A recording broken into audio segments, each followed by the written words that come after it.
Shalom. Bagaimana kabarnya hari ini? Luar biasa, karena kita punya Tuhan yang luar biasa. Iya, terima kasih buat kesetiaan saudara untuk terus mencari Tuhan. Hari-hari ini tidak ada lain yang harus kita lakukan selain lebih giat lagi untuk mencari Tuhan. Kenapa? Karena dunia ini juga sedang berusaha untuk menyeret kita agar iman kita menjadi lemah. Tapi orang-orang yang mencari dan menantikan Tuhan, mereka mendapat kekuatan yang baru. Katakan, tantangan akan semakin berat, keadaan akan semakin berat. Tetapi ketika kita punya Tuhan yang hebat, maka Dia yang memberikan kita kekuatan. Iya, saudara, hari ini kita akan sama-sama belajar dari firman Tuhan, kitab Ibrani pasal yang ke-12. Ibrani 12 mulai ayat yang ke-18. Kalau kita lihat di sana judulnya adalah tanggung jawab yang berat, ya. Tanggung jawab yang berat, ya. Judul perikopnya di sana adalah tanggung jawab yang berat. Kita baca dulu ayat 18 secara bergantian. Saya baca ayat 18, saudara selanjutnya ya cuma sampai di ayat yang terakhir, yaitu ayat 29. Firman Tuhan berkata, tanggung jawab yang berat. Sebab kamu tidak datang kepada gunung yang dapat disentuh dan api yang menyala-nyala, kepada kekelaman, kegelapan dan angin badai. Ayat 19, kepada bunyi sangkakala dan bunyi suara yang membuat mereka yang mendengarnya memohon supaya jangan lagi berbicara kepada mereka. Sebab mereka tidak tahan mendengar perintah ini.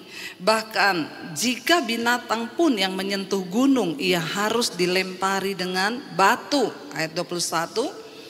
Dan sangat mengerikan pemandangan itu, sehingga Musa berkata, aku sangat ketakutan dan sangat gemetar. 22. Tetapi kamu sudah datang ke Bukit Sion, ke kota Allah yang hidup, Yerusalem surgawi, dan kepada beribu-ribu malaikat, suatu kumpulan yang meriah. 23. Kepada jemaat anak-anak sulung yang namanya terdaftar di sorga, dan kepada Allah yang menghakimi semua orang, dan kepada roh-roh orang-orang benar yang telah menjadi sempurna, dan kepada Yesus pengantara perjanjian baru, dan kepada darah pembersihkan yang berbicara lebih kuat daripada darah Habel. 25. Jagalah supaya kamu jangan menolak Dia yang berfirman. Sebab jikalau mereka yang menolak Dia yang berfirman, menyampaikan firman Allah di bumi, tidak luput, apalagi kita, jika kita berpaling dari Dia yang berbicara dari sorga. Ayat 26, waktu itu suaranya menggoncangkan bumi, tetapi sekarang Ia memberikan janji, satu kali lagi aku akan menggoncangkan bukan hanya bumi saja, melainkan langit juga. Ayat 27, ungkapan satu kali lagi menuju pada perubahan pada apa yang dapat digoncangkan. Karena ia dijadikan supaya tinggal tetap apa yang tidak tergoncangkan. Baca sama-sama ayat 28 dan 29. Karena itu jadi karena kita menerima kerajaan yang tidak tergoncang, marilah kita mengucap syukur dan beribadah kepada Allah menurut cara yang berkenan kepadanya dengan hormat dan takut. 29, sebab Allah kita adalah api yang menghanguskan. Saudara, ayat ini dengan jelas berkata, kita ini tidak lagi datang kepada gunung yang dapat disentuh dan kepada api yang menyala, ya, kepada kekelaman, kegelapan, angin. Bahkan kita ini tidak datang kepada bunyi sangkakala dan bunyi suara yang membuat mereka yang mendengarnya memohon supaya jangan lagi berbicara kepada mereka. Sebab mereka tidak tahan mendengar perintah ini. Bahkan jika binatang pun yang menyentuh gunung, ia harus dilempari dengan batu. Dan sangat mengerikan pemandangan itu, sehingga Musa berkata, aku sangat ketakutan dan sangat gemetar. Kita tahu sejarahnya ketika Musa disuruh oleh Tuhan membawa bangsa Israel keluar dari perbudakan di Mesir. Kita semua sudah belajar, awal mula dari Israel itu adalah Yakub, Abraham, Ishak dan Yakub. Ya, lalu Yakub memiliki anak yang disebut 12 suku Israel. Kemudian ketika satu orang anaknya dibuang, yaitu Yusuf, terjadi kelaparan di tanah Kanaan. Yusuf berada di Mesir karena dibuang oleh saudara-saudaranya. Lalu akhirnya Yusuf membawa semua keluarganya datang ke Mesir, dia menolong mereka. Di Mesir, Israel dari 12 suku berkembang biak menjadi bangsa yang besar. Bahkan mereka diberkati Tuhan.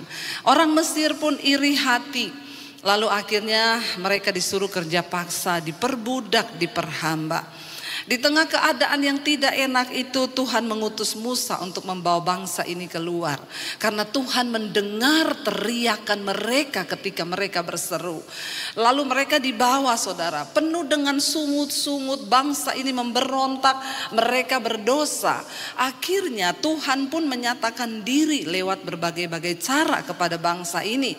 Ya, lewat api Tuhan menyatakan diri, lewat gemuruh, lewat semak yang menyala, lewat suara yang menggelegar, ya, lewat sangkakala.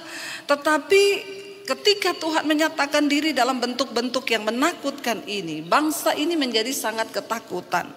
Mereka memilih biar aja Musa yang pergi karena kami takut. Bukan cuma mereka yang takut, Musa pun ketakutan. Sehingga ketika itu ayat ini bahkan berkata,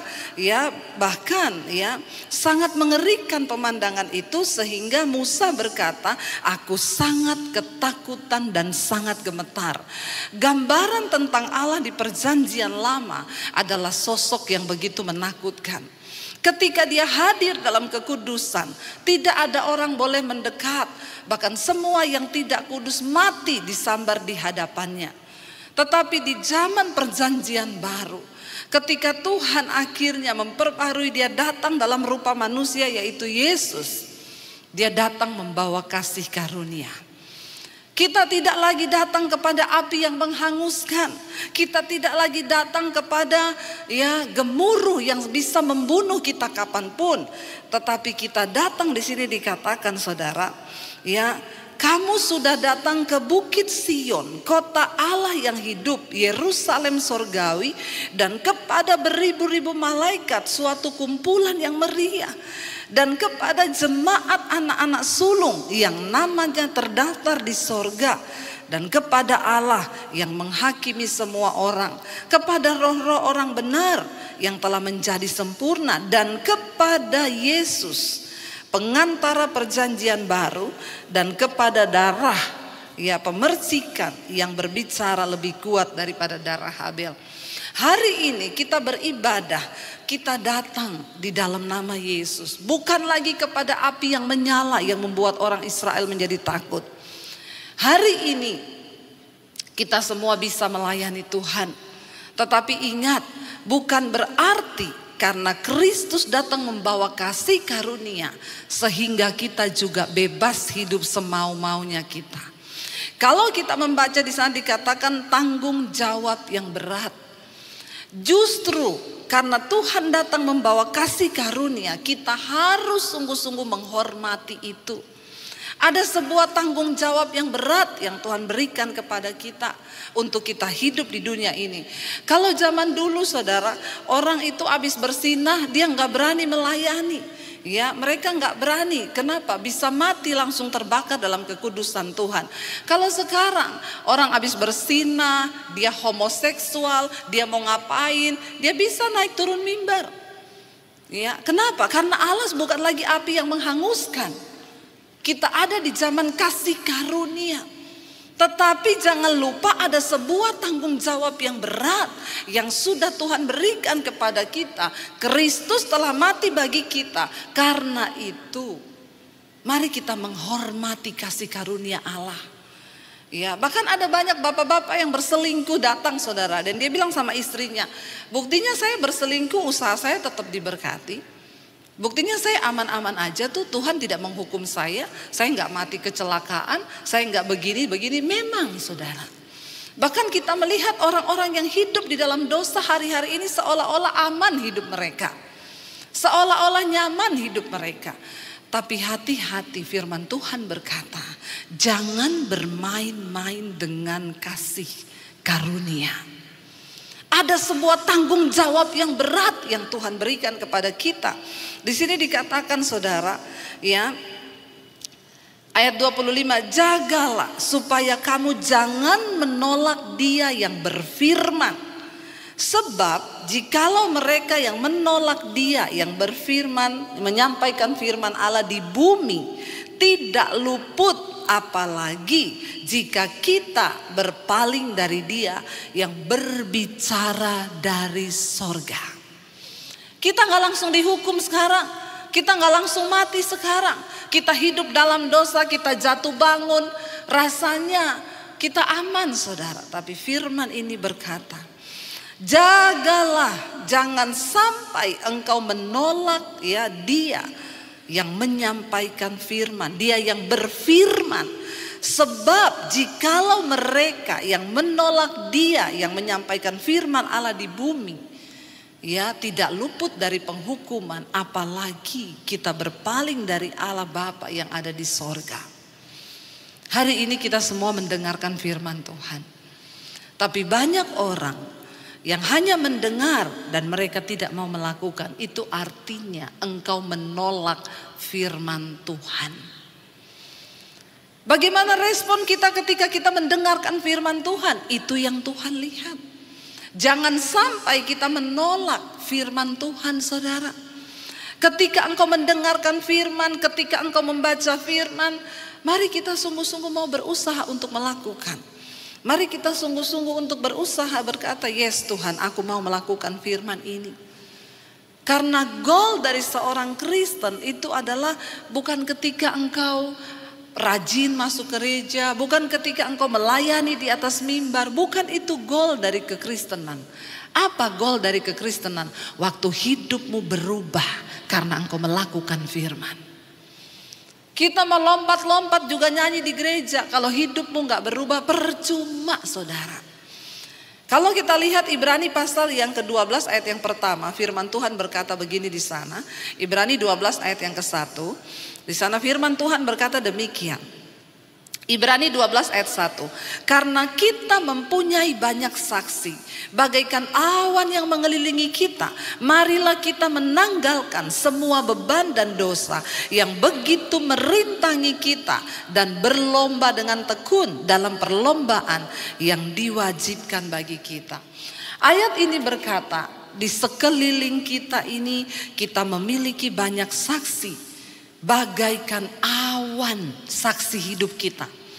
Mungkin saudara bertanya, siapa saksi kita Bu? Yang pertama, mata Tuhan. Karena Alkitab berkata, mata Tuhan menjelajah ke seluruh bumi, melihat orang baik dan orang jahat, untuk memberikan kepada mereka hukuman atau imbalan yang setimpal dengan perbuatan mereka. Belum sekarang ya, kita masih dicatat semua pelanggaran kita.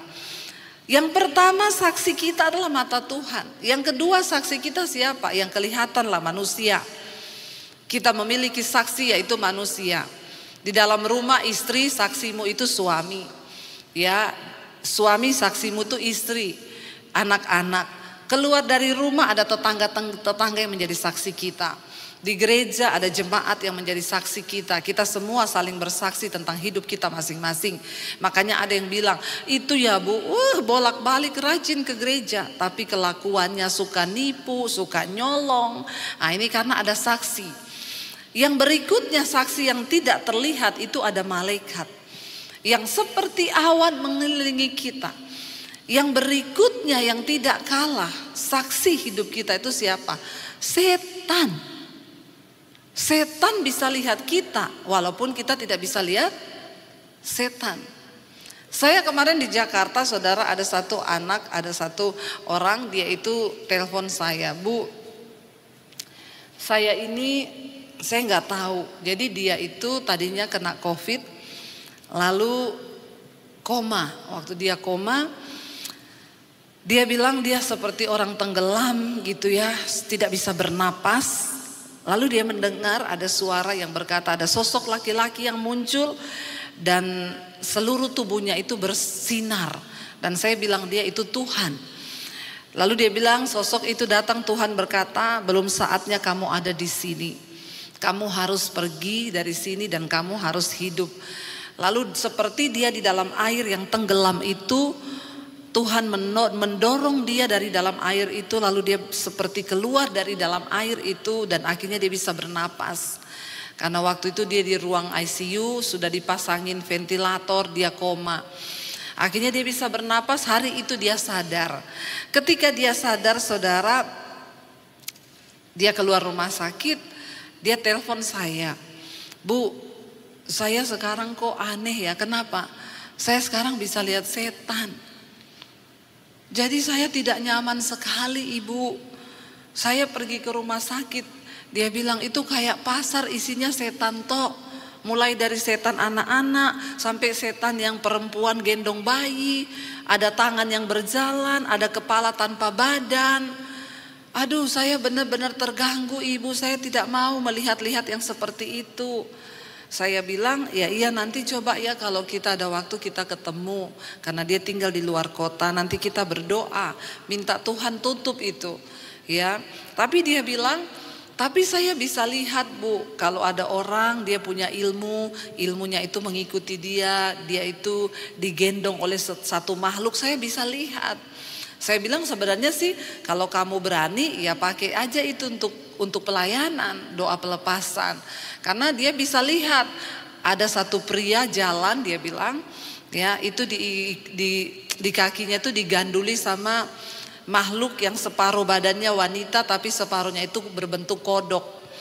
Ya, jadi saya bilang ya kalau kodok itu bicara tentang roh persinahan. Dia bisa melihat ini orang terang, ini orang gelap, ini abu-abu, dia bisa lihat.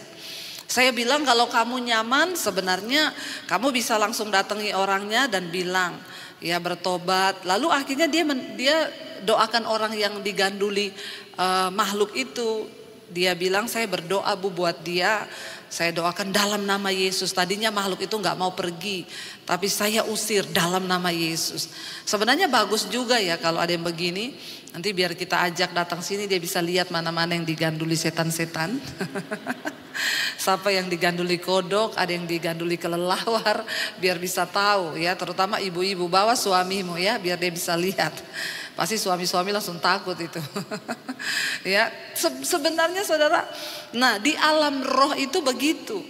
Dia tanya kepada saya, bu memang benar ya ada ya dunia roh-roh begitu. Saya bilang ada, Alkitab pun bilang ada.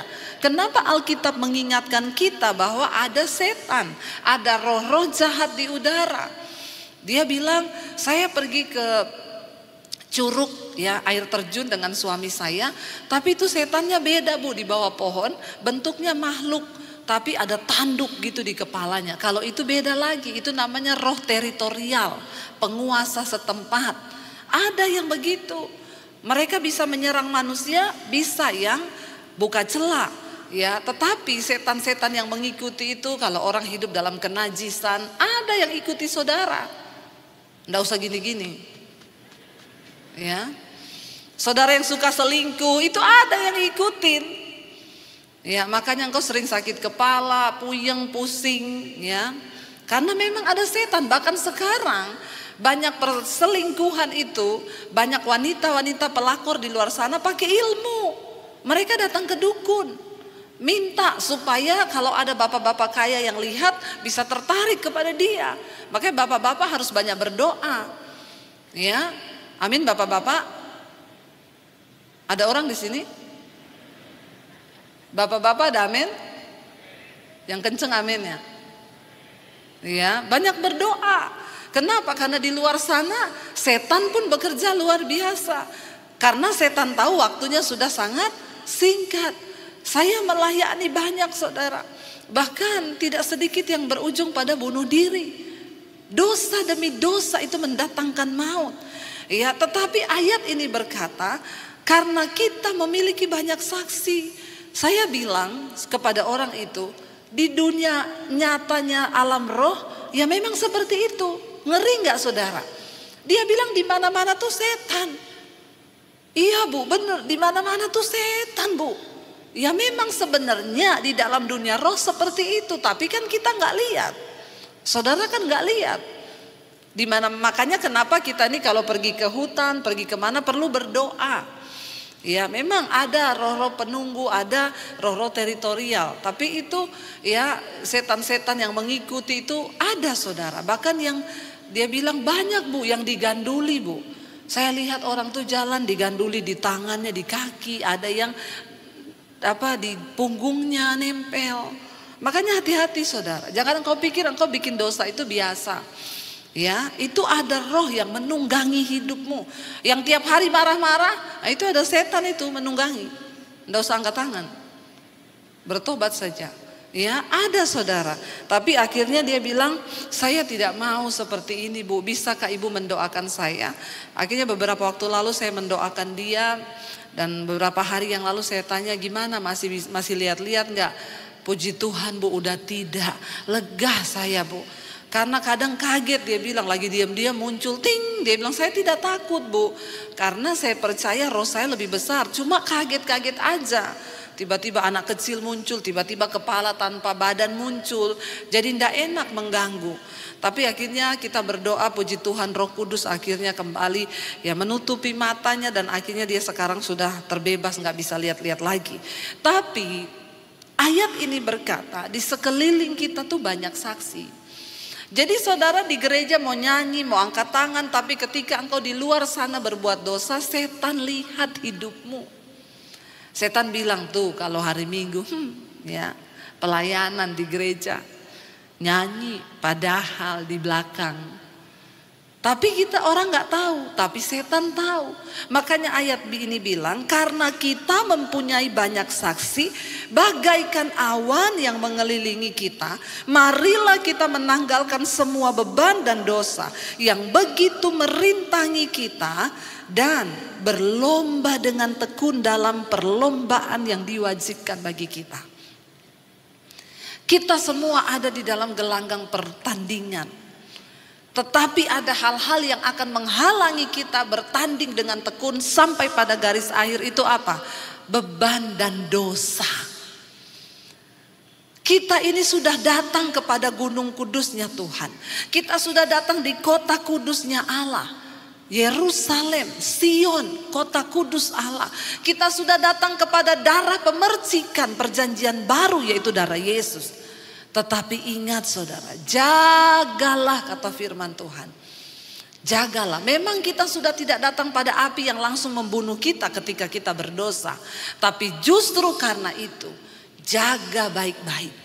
Jangan sampai ada di antara kamu, firman ini berkata, yang menolak dia yang berfirman. Waktu engkau mendengarkan firman, tangkap firman Tuhan. Karena goal dari kekristenan kita adalah ketika kita menjadi pelaku-pelaku firman. Bukan hanya pendengar saja. Engkau mendengarkan firman, engkau pulang hidupmu berubah. Setan takut dengan kita. Kenapa? Karena ada perubahan. Ya, ada hidup yang diubahkan. Ada kekudusan Tuhan. Kita menyembah Allah yang kudus. Karena itu kita juga harus kudus. Jangan sampai kita menyembah Tuhan yang kudus tapi hidup kita dipermainkan sama setan. Saya takutnya nanti kalau dilihat bukan cuma diganduli di kaki, di tangan, di kepala, semua ada setannya. Nah, ini kan bahaya saudara. Kita berdoa supaya Tuhan memberikan kita kuasa dan niat dari hati. Aku mau menjadi pelaku firman Tuhan. Bukan hanya pendengar. Saya mau menjadi pelaku firman. Dikatakan di sana ya, jaga supaya kita ini jangan menolak dia Tuhan yang sudah berfirman. Apalagi jika kita berpaling dari Allah yang berfirman, berbicara dari sorga bagi kita. Rasanya sepele kalau orang itu tidak melakukan firman, bagi kita itu sepele. Tetapi di hadapan Tuhan itu sama dengan engkau menolak Tuhan. Firman Tuhan berkata orang yang hanya mendengarkan firman dan tidak melakukan, dia itu seumpama seorang yang mengamat-amati mukanya di depan kaca, lalu dia pergi dan dia lupa bagaimana wajahnya. Orang yang seperti ini itu bukan cuma menipu orang lain, tapi dia menipu dirinya sendiri. Bagaimana mungkin seseorang bisa menipu diri? Nggak mungkin kita bisa tipu diri kita. Diri kita lah yang paling tahu. Jadi dengan kata lain, kalau orang menipu dirinya sendiri, itu kebangetan di atasnya kebangetan. Saudara, mari kita sadari bahwa ada banyak saksi di sekeliling kita hari-hari ini. Mari di waktu-waktu yang mendekat, di waktu-waktu di hari-hari Tuhan yang mendekat, kita ini semakin giat. Kita sudah melampaui masa-masa sulit di mana goncangan demi goncangan terjadi. Masa pandemi 2 tahun itu adalah goncangan yang cukup berat bagi kita. Kematian di depan mata. Jangan sampai itu semua sudah berlalu dan hidup kita belum berubah-berubah juga. Ayat ini berkata, waktu itu, ayat 26, suaranya menggoncangkan bumi. Tetapi sekarang ia memberikan janji, 1 kali lagi aku akan menggoncangkan bukan hanya bumi saja, tetapi langit juga. Ungkapan 1 kali lagi itu menunjuk kepada perubahan pada apa yang dapat digoncangkan. Karena ia dijadikan supaya tinggal tetap apa yang tidak tergoncangkan. Kita ini sedang dipersiapkan menjadi umat yang tidak tergoncangkan. Dan setiap goncangan Tuhan akan izinkan terjadi. Untuk apa? Membuktikan kemurnian iman kita. Kita bersyukur saudara, kita melewati masa pandemi, kita masih hidup, kita masih sehat, tidak kurang suatu apapun. Tetapi jangan engkau sia-siakan anugerah itu. Bahkan banyak di antara kita juga yang diizinkan kena COVID. Ya, kami sekeluarga bintang 3 COVID, semua varian rasa saudara. Saya sampai bertanya sama Tuhan waktu itu, Tuhan kenapa kena lagi? Iya, karena ini varian baru. Biar kamu bisa bersaksi. Karena waktu itu orang semua kan ketakutan. Dari awal pandemi itu terjadi, ketika semua ketakutan, saya cuma berdoa. Kalau Tuhan mau izinkan saya rasa untuk bisa bersaksi kepada jemaat, nggak apa-apa Tuhan, saya siap. Habis itu kami kena saudara bulan November. Bulan tahun berikutnya yang Delta kami kena lagi, dan waktu itu suami saya benar-benar hampir lewat. Ya, saya bertanya Tuhan kenapa ini kena lagi? Karena ini varian baru. Supaya kamu bisa bersaksi. Dan ternyata memang kesaksian kita waktu kita sakit itu tidak ada obat, tidak ada rumah sakit. Kami mengangkat perjamuan kudus, darah Yesus, dan kami disembuhkan. Ya, malam itu saya sudah sesak napas. Ya, iblis datang mengintimidasi. Pendeta banyak yang mati. Sebentar lagi kamu sesak napas, udah gak bisa napas, dibawa ke rumah sakit. Nanti kamu pasang ventilator, malamnya mati. Saya cuma berkata, kalau belum waktunya saya mati, tidak ada yang bisa mencabut nyawa saya termasuk COVID. Tidak bisa. Karena mati hidupku bukan di tangan COVID, tapi di tangan Tuhan. Amin. Dan kalau belum waktunya saya mati, maka saya tidak akan mati. Tapi kalau sudah waktunya saya mati, maka saya Tuhan menyerahkan nyawa saya ke dalam tangan-Mu. Tapi akhirnya kami sembuh. Malam itu ketika saya habis perjamuan, saya muntah saudara, dan itu riak semua keluar. Besoknya saya sembuh. Dan ternyata banyak jemaat Mesbah Doa yang melakukan hal yang sama ketika saya bersaksi, dan mereka disembuhkan. Ya, kita punya Tuhan yang pegang kendali. Kita melewati masa goncangan yang berat, dan Tuhan bilang 1 kali lagi Dia akan menggoncang bukan hanya bumi saja, tapi langit juga. Dulu banyak orang yang berkata, para peneliti itu bilang, ya ini bumi diprediksi akan hancur. Jadi para orang pintar mulai mencari tempat tinggal baru, salah satunya di bulan. Diselidiki, bulan bisa hidup enggak? Oh bisa, ada nitrogennya. Akhirnya mereka mulai nanam, tomat bisa berbuah di bulan. Lalu mereka itu mencoba mengembangkan kehidupan di sana. Kenapa saudara? Tujuannya adalah supaya kalau bumi ini hancur, ya rame-rame manusia bisa pindah ke bulan, cari planet baru. Ya, dan akhirnya dicarilah pasangan-pasangan muda waktu itu yang mau untuk dikirim ke bulan. Pasangan muda ya, tapi syaratnya cuma tiket berangkat, tidak ada tiket pulang. Kalau mau daftar silahkan. Ya, dengan tujuan mereka mau mencoba manusia itu bisa hidup nggak di sana. Ya, karena mereka bilang kalau bumi ini hancur, ya kan bulan tidak hancur.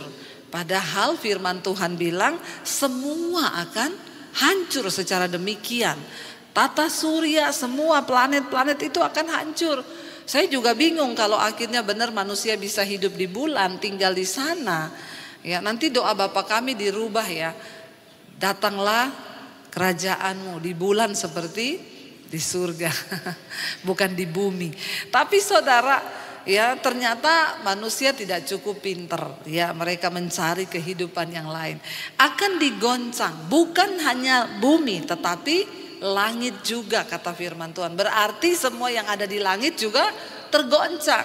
Nah, ini dilakukan Tuhan supaya apa? Tertinggal satu umat yang tidak tergoncangkan. Nah, firman ini berkata kalau kita lihat ayat yang ke-28, baca sama-sama Ibrani 12 ayat yang ke-28, firman Tuhan berkata di sana, jadi karena kita menerima kerajaan yang tidak tergoncangkan, marilah apa? Kita mengucap syukur dan beribadah kepada Allah menurut apa? Cara yang berkenan kepadanya dengan hormat dan takut, sebab Allah kita adalah api yang menghanguskan.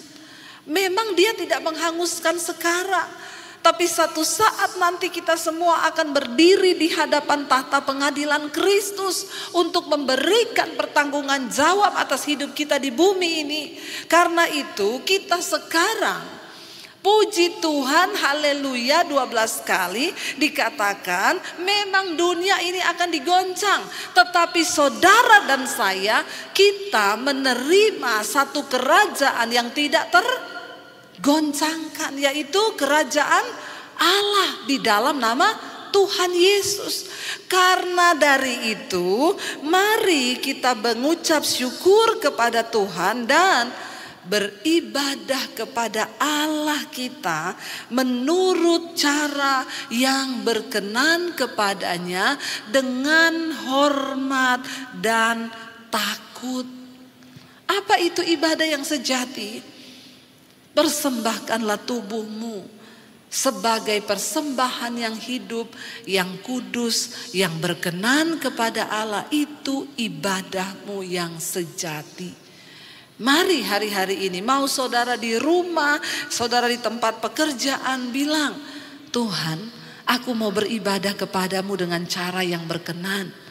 Aku mau menghormati dan takut akan Engkau. Caranya bagaimana?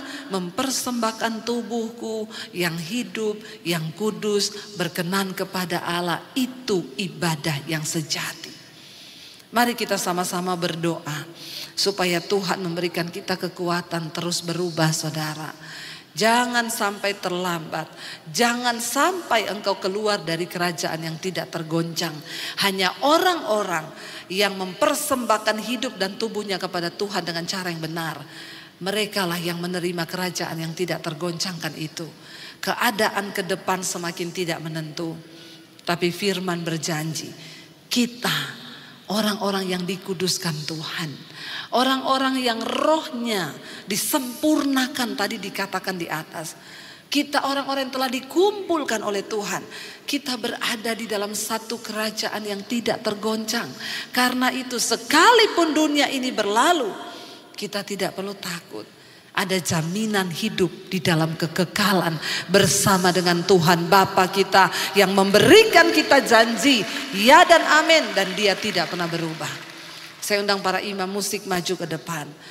Biar kita sadar hari ini bahwa Allah kita itu api yang menghanguskan. Mari kita menghormati Dia. Kita bersyukur saudara karena Dia bukan lagi api yang datang yang menakutkan kita. Kita bersyukur kasih karunia Kristus datang dalam hidup kita sehingga kita boleh diterima menjadi kumpulan orang-orang yang dibenarkan. Tapi ingat, ini sebuah tanggung jawab yang berat. Jangan sampai kita menolak firman Tuhan. Katakan hari ini, Tuhan, kami mau menjadi pelaku-pelaku firman-Mu. Kami mengucap syukur diterima menjadi anak-anak Allah. Sebagai suami-suami kami mau hidup berkenan. Sebagai istri kami mau hidup berkenan.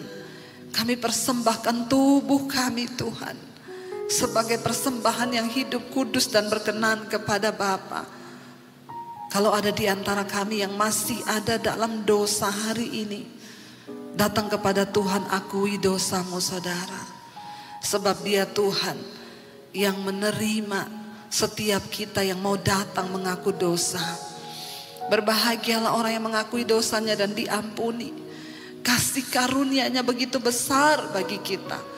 Hari ini biar kita mau bilang, Tuhan, kami mau buang segala amarah, segala kebencian, kepahitan, kenajisan, percabulan, apapun yang tidak berkenan. Mari introspeksi diri di hadapan Tuhan saudara. Dan biar nama Tuhan saja dipermuliakan lewat hidup kita. Dan hidup kita boleh menjadi kesaksian bagi nama Tuhan. Segala pujian, hormat, kemuliaan hanya bagi Engkau Bapa. Di dalam nama Yesus. Yang diberkati firman Tuhan katakan bersama. Amin. Silakan duduk kembali.